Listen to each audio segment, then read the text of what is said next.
Question ये है कि फूड कैन्स के अंदर टिन की कोटिंग होती है, जिंक की नहीं।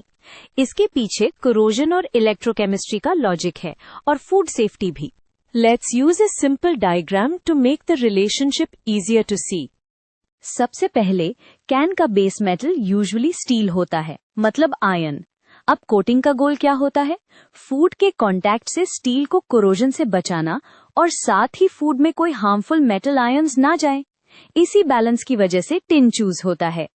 अब इलेक्ट्रोकेमिकल सीरीज का आइडिया यूज करते हैं। जितना मेटल ज्यादा रिएक्टिव होता है उतनी आसानी से ऑक्सीडाइज होता है, यानी आयंस बना के सोल्यूशन में जा सकता है। जिंक आयन से ज्यादा रिएक्टिव है और टिन आयन से कम। ये डिफरेंस फूड कैन्स के लिए डिसाइसिव बन जाता है। इसको नंबर्स से फील करते हैं। स्टैंडर्ड रिडक्शन पोटेंशियल्स में जिंक का वैल्यू आयन से ज्यादा नेगेटिव होता है, मतलब जिंक को ऑक्सीडाइज होना ज्यादा पसंद है। टिन का वैल्यू कंपैरेटिवली लेस नेगेटिव होता है, सो टिन ज्यादा नोबल बिहेव करता है।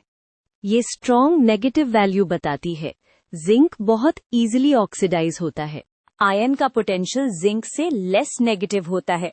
इसका मतलब जिंक के कंपैरिजन में आयन थोड़ा कम रिएक्टिव है।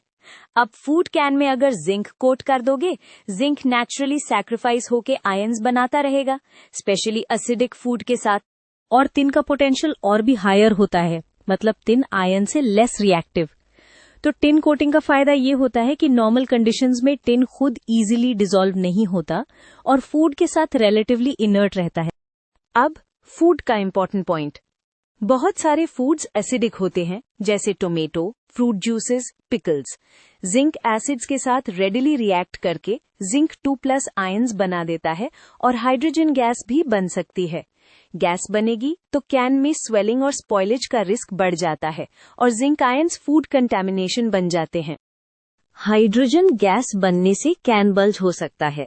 टिन के केस में टिन ऑक्साइड की थिन प्रोटेक्टिव फिल्म बनने की टेंडेंसी होती है, जो फर्दर कोरोजन को स्लो कर देती है। प्लस टिन का इंटरैक्शन मेनी फूड एसिड्स के साथ जिंक जितना अग्रेसिव नहीं होता, इसलिए कंटैमिनेशन का चांस कम होता है। इसी वजह से टिन प्लेट फूड पैकेजिंग के लिए स्टैंडर्ड बन गया। एक subtle but important corrosion idea भी है। अगर कोटिंग में स्क्रैच आ जाए तो टिन आयन से मोर नोबल होने की वजह से गैल्वेनिक कपल बन सकता है, जहां एक्सपोज्ड आयन एनोड बन के करोड करता है। जिंक में ऑपोजिट होता, जिंक सैक्रिफिशियल एनोड बन के आयन को प्रोटेक्ट करता। तो फिर जिंक यूज क्यों नहीं? क्योंकि फूड एनवायरनमेंट में जिंक का सैक्रिफिशियली डिसॉल्व होना ही प्रॉब्लम बन जाता है, टेस्ट, टॉक्सिसिटी और गैस इश्यूज की वजह से। सो फाइनल टेक अवे है कि फूड कैन्स में प्रायोरिटी कोरोजन प्रोटेक्शन के साथ फूड सेफ्टी होती है। टिन लेस रिएक्टिव है, रिलेटिवली इनर्ट है और फूड को कंटैमिनेट करने का रिस्क जिंक से मच लोअर है। जिंक ज्यादा रिएक्टिव है, एसिड्स में डिसॉल्व होगा, जिंक सॉल्ट्स और हाइड्रोजन गैस बना सकता है, जो फूड पैकेजिंग के लिए अनएक्सेप्टेबल है।